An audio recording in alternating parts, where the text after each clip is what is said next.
Welcome to the Soft Issues podcast, where we unravel the niche worlds of bike fitting, frame building, and the hidden side of the bike industry. This week, we're still in the car, and the fuel gauge has come on.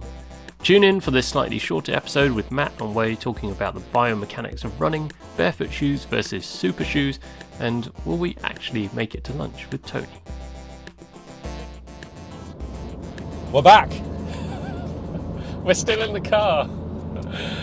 We're bored, so we're going to do some more talking. To be fair, I don't know, how long have we got left to go? About an hour? 40 minutes. 40 minutes. Something like that. Yeah. But yeah, lots of stuff to talk about. Thought we'd just jump back on and talk a little bit more about biomechanics. One thing I didn't mention in the last episode was talking about running biomechanics and how you can affect different muscle loading patterns due to your running gait and landing mechanics. And we talked a little bit about how your bike position can change your muscle recruitment and how muscles work. So I just wanted to talk to Matt, who's our resident running specialist. Hobby jogger. Like the very definition of mediocrity. Yeah, I was wondering what your take was on changing your running mechanics and how that affects muscle recruitment.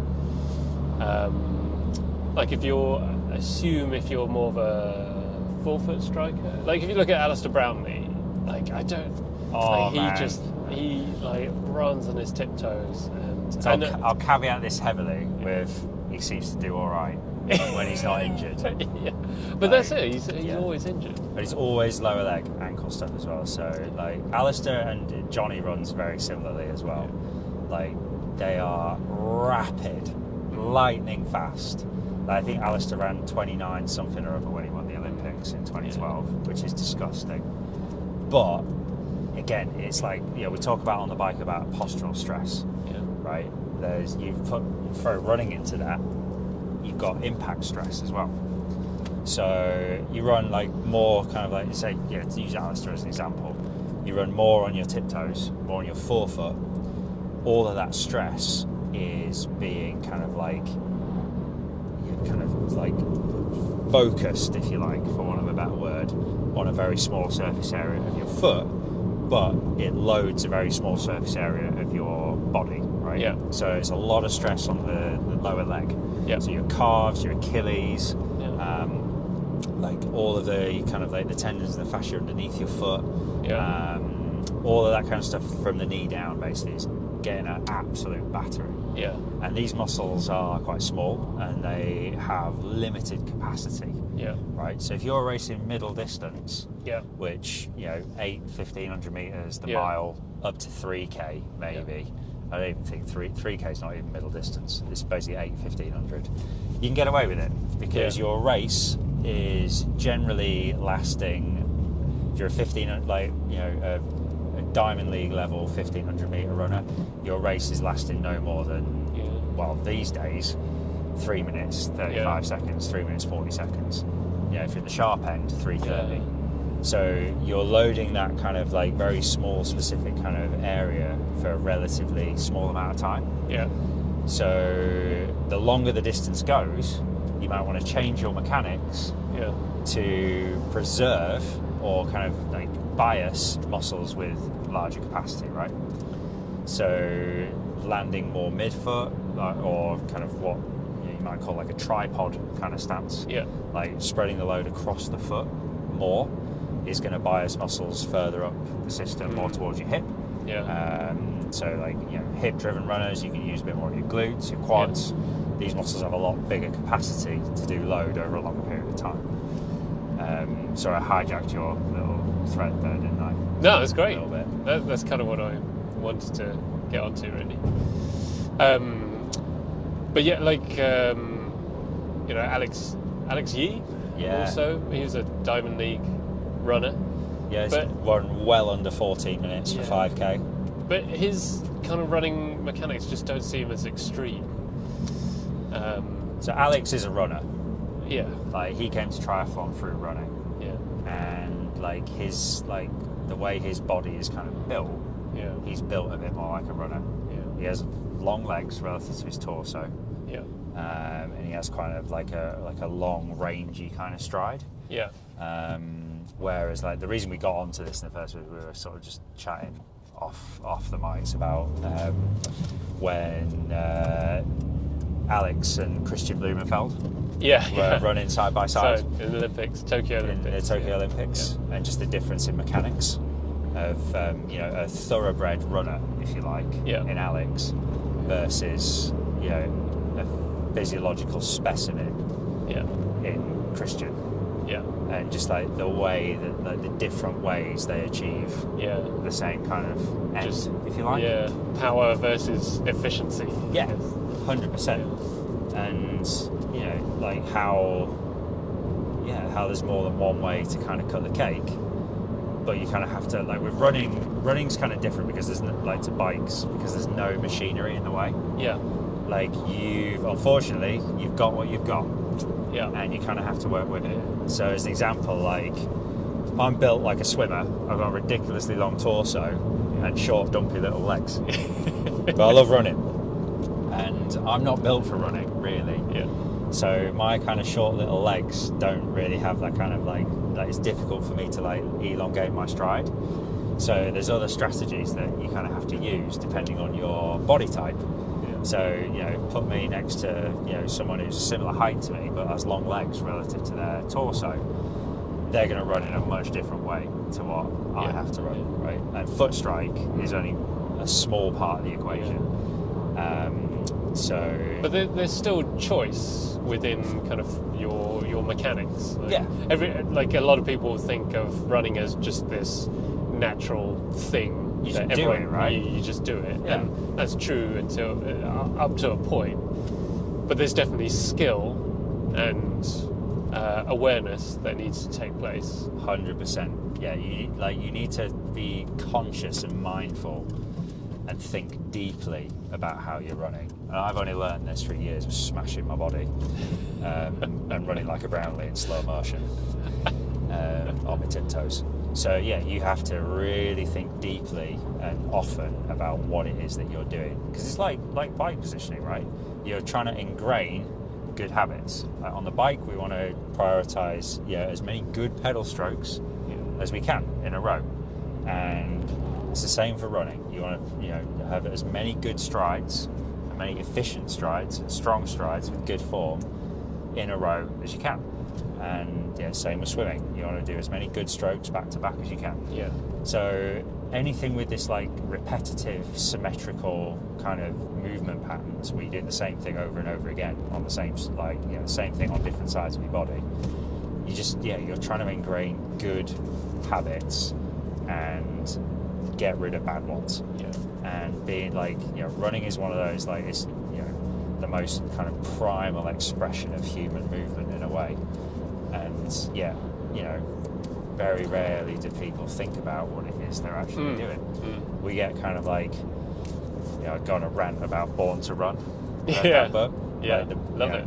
The barefoot running book. Yeah. Man, that dude kept physios in work for 10 years after that, because everyone went out and bought a set of Vibrams, started running barefoot, and then smashed themselves. So there's a lot of stuff you kind of have to think about. But going back to your point about mechanics and, like, muscle preferencing or muscle biasing, like, the more I learn about running, like, and I hate the word expert, and I'm not an expert at this. This is purely anecdotal. But the more I sort of learn and read about running, it's like kind of almost less about where your foot strikes the ground, whether you're forefoot, midfoot, or rearward heel striker. Yes, obviously, if you land right on your tiptoes, you're going to bias certain muscle groups, certain smaller muscle groups to the lower leg. It's more about where your foot lands relative to the centre of mass. So what you kind of underneath your body. Exactly. So what you want is your foot to land and support you beneath your centre of mass as much as possible, because this is where you're going to create the stability to kind of, like, support yourself, with as big a balance of muscles as possible. So you want to use as many muscle fibres as you can to create the stability to generate the force from the ground, because that's what's going to make you run faster. Yeah. Ultimately. Yeah. So where your foot lands relative to your body weight is arguably far more important than where it lands on the foot, if that makes sense. Yeah, yeah. So, you know, what's his chops, who just won the Great North Run this weekend, just gone, Tamarat Tola, Ethiopian lad, ran 58 something, 58 in bits, absolutely outrageous, disgustingly fast. You know, lands on his heel. Yeah. You know, Yeah. Shura Kitata, another Ethiopian lad, ran. He won London in 2020 when it was disgusting weather. Kipchoge finished 6th. I think. Yeah, massive heel striker. Yeah. So yeah, it doesn't really matter too much where you land on your foot. It's more where that is relative to your centre of mass. Yeah. Do you think so? A couple of points, but yeah, I'll go back to like bike fitting. Like where this train of thought started from was us talking about Magnus Ditlev and his kind of really forward bike position, and how that creates a lot of postural stress through certain muscles, like primarily your quads, which will have a negative, most likely have a negative impact on his run, because he's basically smoked his quads or kind of overused them relative to all his other muscle groups, which could be used, but he's not using as much. But then I was like, well, you know, depending on what his running mechanics are, maybe he can start to preference more posterior chain when he gets onto the run somehow. I don't know how. Like, I don't know. And therefore kind of offset some of this kind of pretty extreme like bike position. I mean, obviously he didn't quite get it right because he just got smoked by Langer, but you know. Well, I think everyone was getting smoked by Langer that day. Like, Patrick was on an absolute tear. They ran 2:32. Like, looked like he was jogging, and the only reason I think he didn't catch Sam was because Sam had so much real estate off the bike. But yeah, it's an interesting point. It's like, you know, can you prioritise different muscle groups on the run like you can influence with bike positioning? It's interesting, and I think you can to a certain point. And again, it depends. Like, running for triathlon is very different to running for just like running. So like, even if you just look at kind of people's stride in a triathlon, you know, you've ridden 180k on an Ironman pretty damn hard, and you know, you're then faced with a marathon. You're not going to have this beautiful elongated stride where you're like, you know, your hips, like, you've got nice hip flexion and your hip flexors are like fresh, and you know, you can get that really nice stretch and elongation through your hamstring. The iron shuffle. Yeah, because you've been basically smashing yourself in this really deep hip hinge position for, you know, if you're a pro, just over 4 hours. If you're like the rest of us, probably closer to 6. Like, it's just not feasible. So yeah, like, you know, running for triathlon is very different. You want to maybe be slightly kind of set back a little bit, lean maybe slightly more rearward than you would if you were just running like a 10k or a half marathon or something like that, where you haven't had a bike ride before. And shoe technology can play a big part in this as well. So I don't think that the shoe necessarily has a massive influence on how you run. This is just kind of anecdotally, like, I run the same in whatever shoe I'm wearing to a point, but these shoes with like more like a rocket geometry, they can allow you to like basically strike a little bit more onto the rearward of your foot, and they kind of encourage you kind of forward. So you can basically, you don't have to have this kind of as extreme forward lean. You can sit back a little bit, get your kind of hamstrings and glutes involved a little bit more, and the shoe does a little bit more for you to kind of help kind of push you through that gait cycle. Unless you're Patrick, and then you don't need it. But I mean, I was wondering, if I was being kind, whether or not the trend in Hokers was more to do with this ability to, I don't know, sustain a position, a running a more decent running position after, you know, a big, long, hard bike ride. It's like as a triathlon specific shoe with, you know, if people don't know what Hokers are, they're just big, foamy, super fat, foamy shoes. Yeah, trainers. so Hoka were like the first brand to kind of like go really deep into this rocket geometry. Yeah. Traditionally, like everyone would like race in like proper racing flats, like old school flats. Yeah.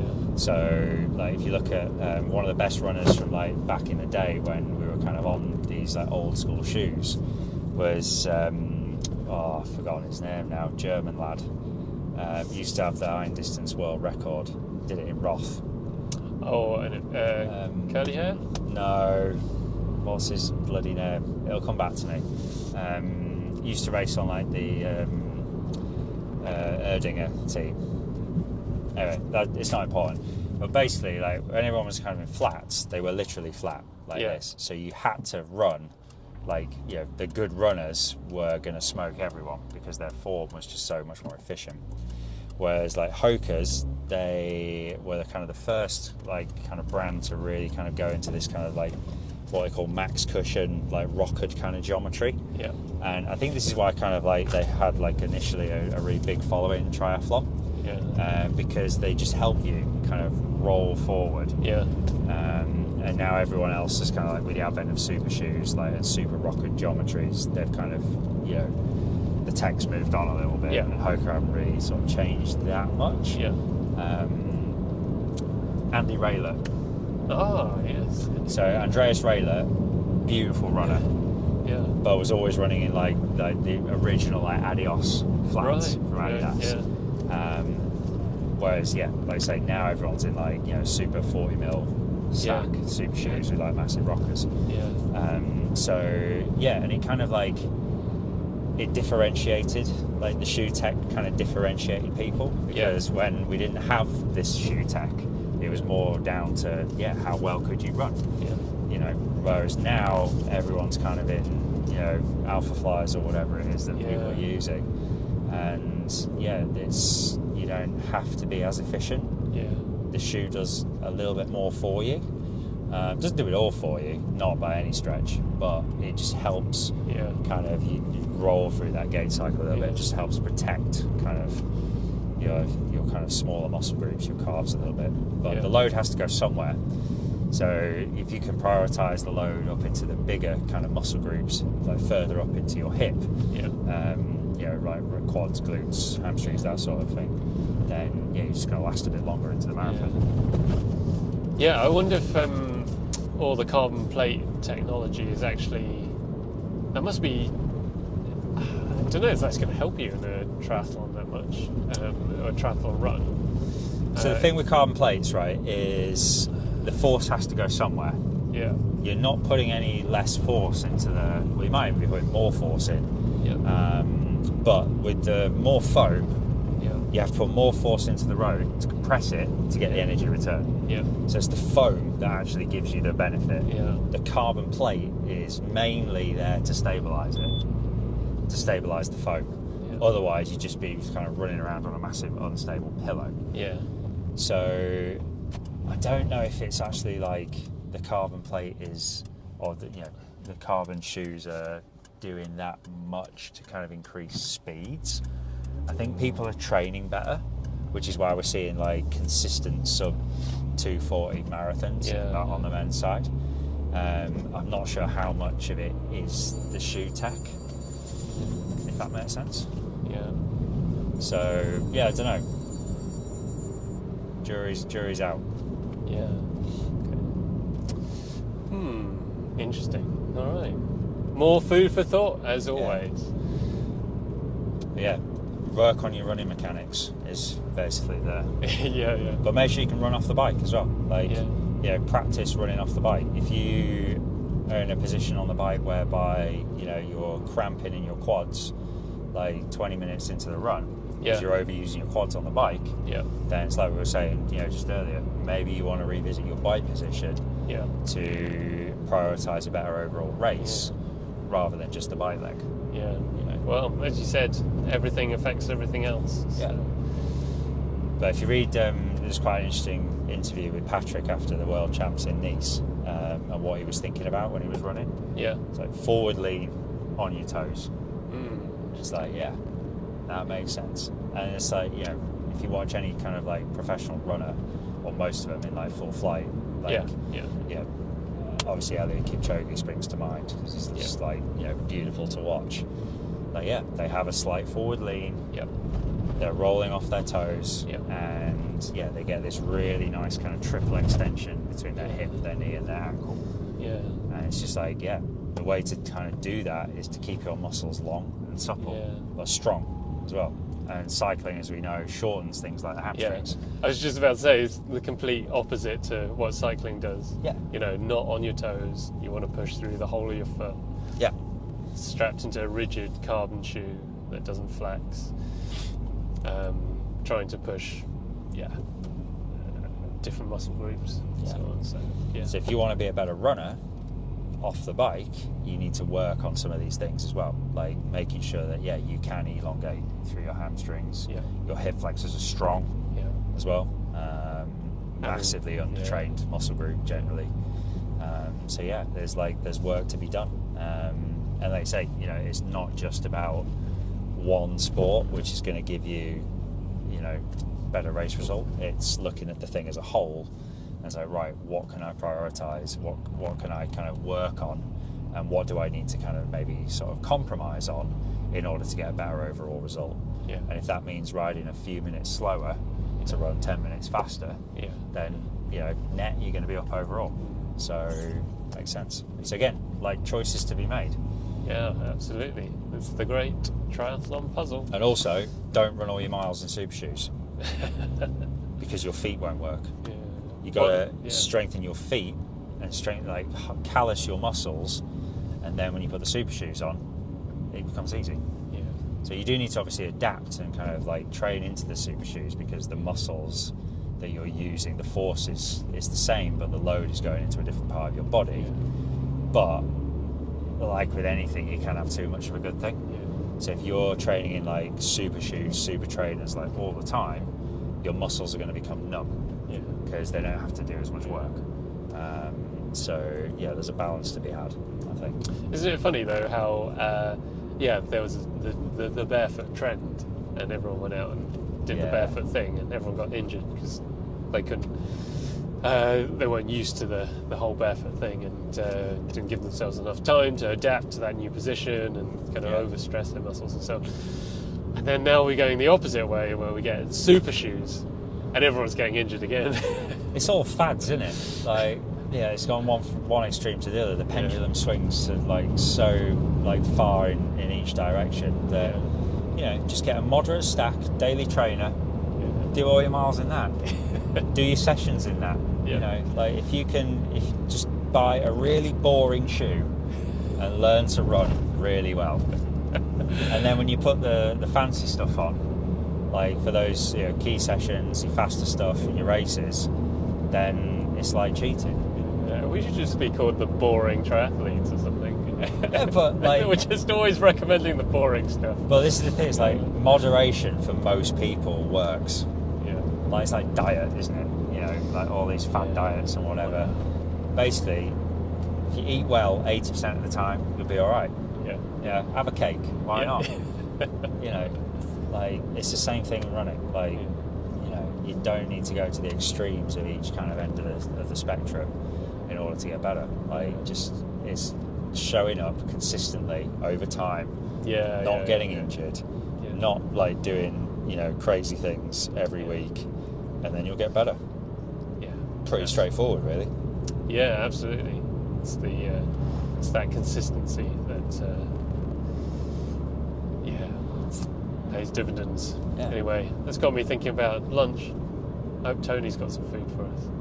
Yeah, let's see. Well, should be there in a minute. And hopefully my fuel gauge has just come on, so hopefully we'll make it. Well, stay tuned to see if we actually make it. All right. See you next time, folks. If you made it to the end of this episode, thanks for listening. If you enjoyed what you heard, do leave us a rating or review, as this really helps other riders find our podcast too, and motivates us to keep making more episodes. Thanks for your support and catch you on the next one.